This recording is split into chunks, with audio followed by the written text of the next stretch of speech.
नमस्ते। शनिदेव से जुड़ी एक पौराणिक कथा यहाँ प्रस्तुत है।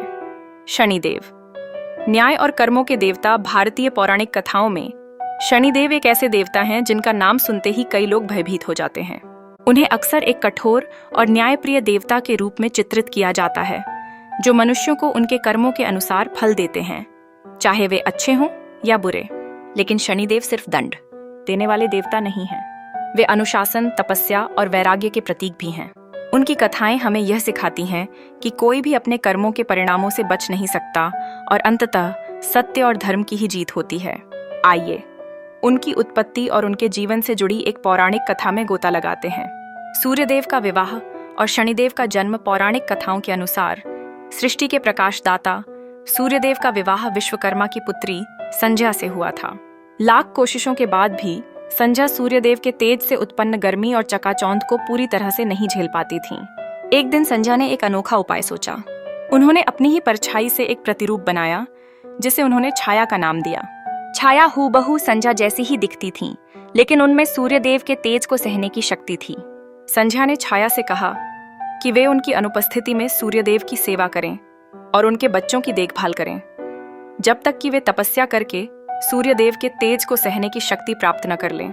यह कहकर संध्या अपने पिता विश्वकर्मा के पास गईं और उनसे सूर्यदेव के तेज को कम करने का उपाय पूछा। विश्वकर्मा ने अपनी पुत्री को समझाया कि यह संभव नहीं है, लेकिन उन्होंने संध्या को तपस्या करने की सलाह दी। संध्या ने उत्तर कुरुक्षेत्र में जाकर घोर तपस्या प्रारंभ कर दी। इधर छाया ने संध्या का स्थान ले लिया और वे सूर्यदेव के साथ रहने लगीं। छाया ने सूर्यदेव के 3 बच्चों मनु, यमराज और यमुना की देखभाल बखूबी की।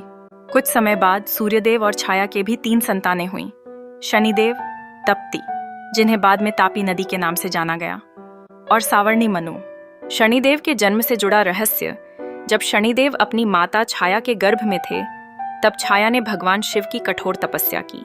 इस तपस्या के दौरान छाया को न तो उचित भोजन मिला और न ही पर्याप्त आराम। इसका परिणाम यह हुआ कि जब शनिदेव का जन्म हुआ तो वे श्याम वर्ण के थे और शारीरिक रूप से भी कमजोर थे।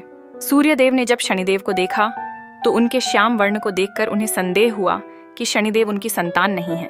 क्रोधित होकर उन्होंने छाया और शनिदेव दोनों का अपमान किया।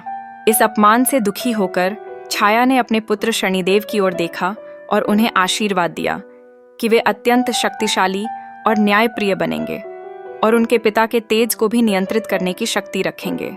जन्म के समय हुए इस अपमान के कारण शनिदेव का मन दुखी था। उन्होंने अपनी मां के साथ हुए अन्याय का प्रतिशोध लेने का निश्चय किया। बड़े होकर शनिदेव ने भी भगवान शिव की घोर तपस्या की।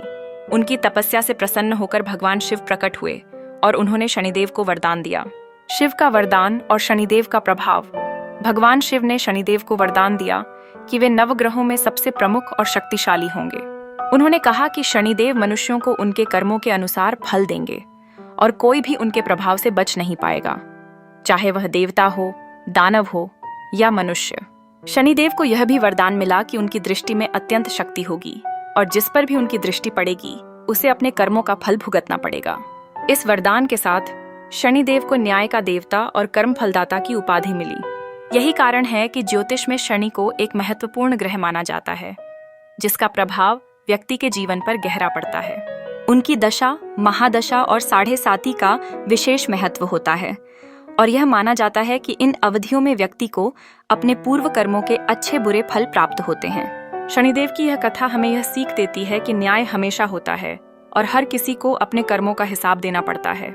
यह भी दर्शाती है कि चाहे कितनी भी कठिनाइयां क्यों न आएं, तपस्या और भक्ति से सर्वोच्च शक्ति को भी प्रसन्न किया जा सकता है।